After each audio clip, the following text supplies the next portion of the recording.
अस्सलाम वालेकुम। विषय मराठी इयत्ता चौथी, पाठ क्रमांक 9। वाचूया, गिरवूया। खालील चित्रे पहा, नावे वाचा व गिरवा। मुलांनो, तुमच्यासमोर काही चित्र आहे. तुम्हाला हा चित्राचं नाव माहीत आहे, पण आता आपल्याला हा नावे वाचायचं आहे आणि नावे वाचून नंतर नावे लिहायचं आहे. पहिला नाव आहे पेन. असं तुम्हाला नावे गिरवायचं आहे. नंतर आहे वही. हा पण तुम्हाला माहीत आहे, वही.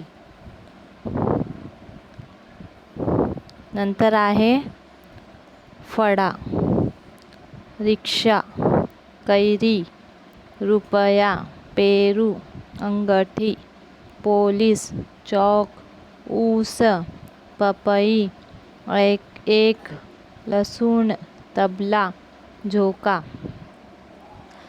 आता मी वाचलेल्या सगळे चित्र तुम्ही बघितलेलं आहे, पण आता तुम्हाला काय करायचं आहे, हा नावे वाचून लिहायचा आहे. तुमच्या पाठ्यपुस्तकामध्ये हा नावे बघून वहीमध्ये लिहा.